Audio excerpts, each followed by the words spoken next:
Begini penjelasan Baim Wong soal sindiran ria dan suka pamer.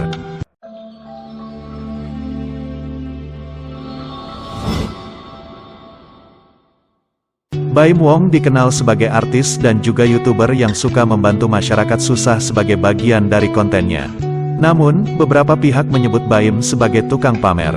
Baim Wong mengaku mendapat banyak pertanyaan dari sebagian masyarakat yang menyebut aksinya tersebut dinilai lekat dengan pamer. Dibilang suka pamer dan ria, Baim Wong pun memberikan penjelasannya. Hal ini dijelaskan Baim di akun Instagramnya.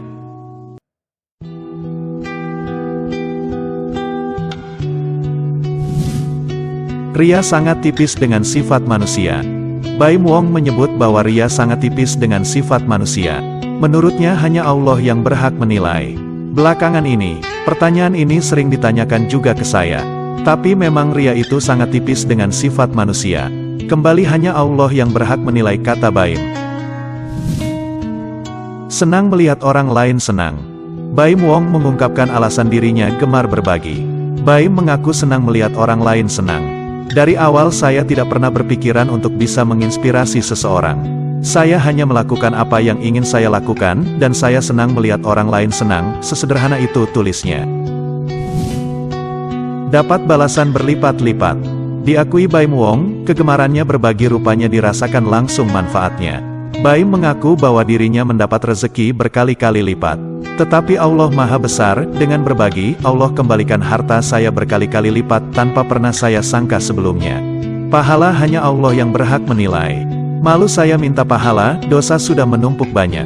Berharap semoga dosa sedikit-dikit dihapus oleh Allah. Salam hormat saya untuk istri dan untuk semua keluarga Ustadz Gus Dewa. Love Allah, tagar jangan lelah untuk berbagi, tulis Baim Wong. Kata Ustadz Gus Dewa soal sedekah Baim Wong. Ustadz Gus Dewa mendapat pertanyaan soal aksi sedekah Baim Wong yang dipublikasikan di channel YouTube-nya. Ustadz Gus Dewa pun memberikan penjelasan. Kita ini di akhir zaman mudah sekali mempunyai prasangka buruk kepada orang. Sebelum kita menuduh orang lain ria, bersihkan dulu hati kita. Ayolah, masa ada orang yang berbuat baik dituduh ria? Ria itu urusan hati, sombong itu urusan hati, kita enggak tahu hatinya seseorang.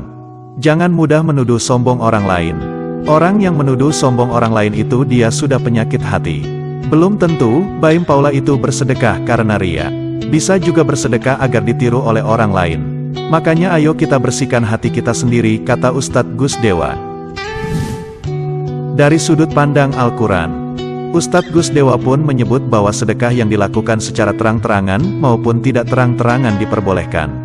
Bagaimana dengan kajian Islam dalam masalah ini? Kita lihat dalam Al-Quran. Sebenarnya ternyata sedekah dengan cara tidak terang-terangan, dan dengan cara terang-terangan itu juga diakui dalam Al-Quran. Semuanya baik, semuanya boleh kecuali kalau dia ingin pamer, kata Ustadz Gus Dewa. Ini saya jawab pertanyaan selanjutnya.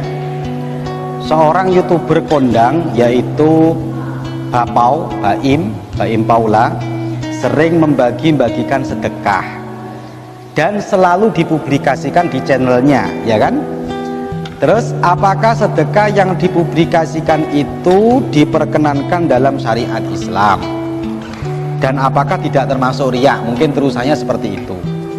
Tidak termasuk sombong, menyombongkan diri. Jadi beginilah ya. Kita ini di akhir zaman mudah sekali mempunyai prasangka buruk kepada orang. Sebelum kita menuduh orang itu riya, bersihkan dulu hati kita. Ayolah, masa ada orang yang berbuat baik dituduh riya. Riya itu urusan hati.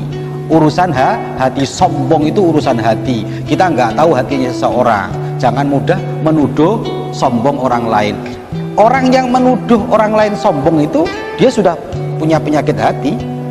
Sudah punya penyakit hati. Ada orang pengen sodako, belum tentu ya, belum tentu Mas Baim itu, Baim Paula itu bersodako karena riya. Bisa juga bersodako karena akan ditiru oleh orang lain. Nah makanya ayo bersihkan hati kita sendiri, jangan gampang menuduh orang. Menuduh tadi itu, menuduh dia sudah ingin pamer, itu kan sudah sakit hati kita sendiri. Bersihkan hati kita, jangan gampang menuduh orang lain. Nah kemudian, bagaimana tentang kajian Islam dalam masalah ini? Kita lihat dalam Al-Quran. Sebenarnya ternyata orang sodakoh dengan siri, dengan cara tidak terang-terangan, dan dengan cara terang-terangan itu juga diakui dalam Al-Quran. Diakui dalam Al-Quran, semuanya baik, semuanya boleh. Semuanya baik, semuanya boleh, kecuali kalau dia ingin pamer. Nah itu, tapi pamer itu urusan hati, bukan urusan kita. Tapi memang kalau kajiannya para ulama, tafsir Ibnu Katsir memang mengatakan sodako itu yang aslinya adalah yang sunnah, paling sunnah adalah sirri, tidak dipublikasikan. Tapi andekan dipublikasikan tujuannya agar orang biar meniru dia, itu malah dapat dia dua pahala. Satu, dia ditiru oleh orang dapat pahala. Nomor dua, dia dapat pahala dari sodako itu sendiri. Coba kita teliti dalam Al-Qur'annya, dalam hadisnya. Kita lihat dalam surat Al-Baqarah ayat 271, dikatakan di sana, intubdus sodaqati fani'immahi. Kalau kamu mempublikasikan, menampakkan sodakoh kamu, maka itu adalah baik sekali. Jadi Al-Quran tidak menganggap tidak baik orang yang mempublikasikan sodakohnya. Fani'immahi, itu baik, karena mungkin bisa ditiru oleh orang, jadi inspirasi orang agar dia mau bersodakoh seperti dia. Tapi wa in tukhfuha, terusan ayatnya, wa in tukhfuha wa tu'tuhal fuqara fahuwa khairul lakum. Kalau kamu merahasiakan, tidak mempublikasikan dan dikembalikan dan diberikan kepada orang-orang fakir, fahuwa khairul lakum, itu lebih baik. Jadi kalau yang pertama itu tidak dipublikasikan baik, tapi kalau dipublikasikan baik, diperlihatkan orang juga baik, tidak dipublikasikan dengan secara sirri, itu lebih baik. Makanya para ulama, sodako itu aslu sunnahnya tidak dipublikasikan. Tapi kalau ditiru oleh orang lain agar ditiru, seperti para sahabat sholat di masjid, ngajak orang, itu kan mempublikasikan kan. Ada orang sholat di masjid, sholat sunnah di masjid, sama hanya mempublikasikan. Itu ternyata agar ditiru oleh orang, maka hukumnya menjadi dapat dua pahala. Lah kita husnudzon, lah Baim Paula ini agar ditiru oleh orang, dan ternyata memang banyak akhirnya yang meniru, dan dia dapat dua pahala.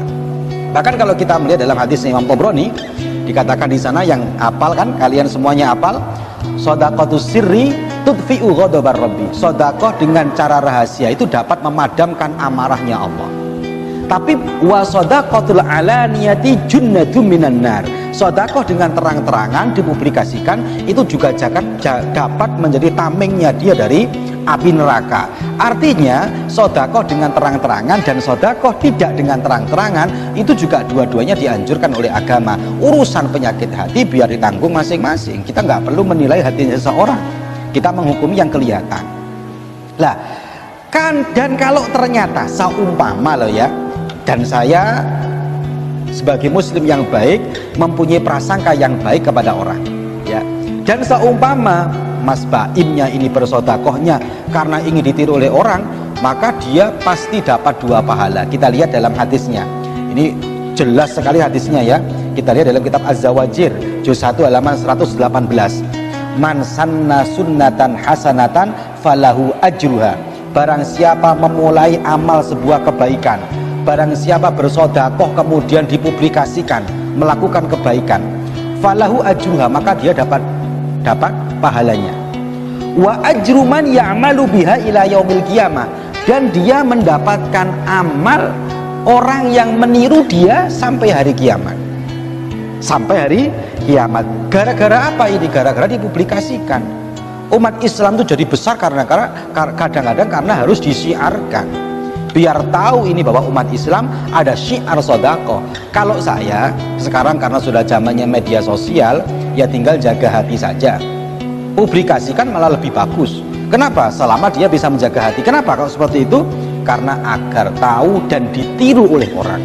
Agar tahu orang dan ditiru oleh orang. Agar ditiru oleh orangnya, ini yang baik, sehingga menjadikan ini sebagai penyemangat orang untuk melakukan sodako. Nah ini penting ya, kalian jaga hati saja lah. Kita jaga hati saja, tidak perlu menuduh orang, wah dia pengen riak, enggak, itu malah yang sakit hati kita. Yang sakit hati malah kita. Nuduh orang itu kan sakit hati, penyakit hati. Lah ini makanya saya dari apa yang disampaikan oleh YouTuber kondang Baim Paula ini, saya setuju, saya mendukung.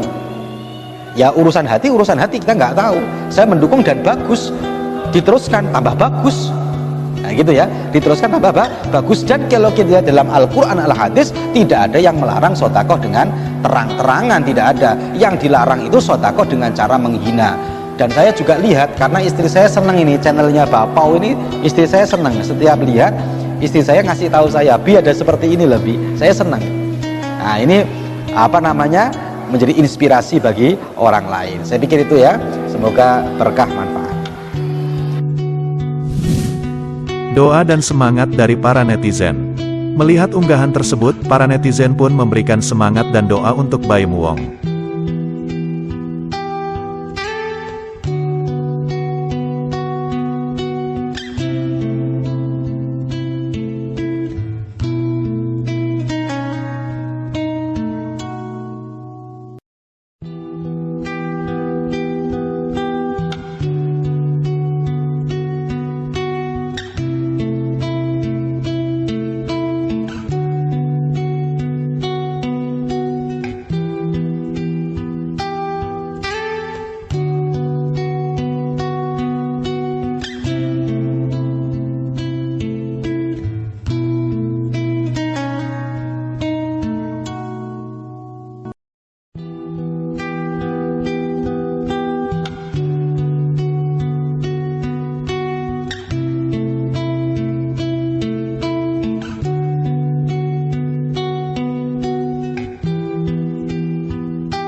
Sekian untuk info kali ini yang dapat dibagikan. Jangan lupa share ke teman, sahabat, atau kerabat kalian, biar mereka tahu apa yang kalian tahu.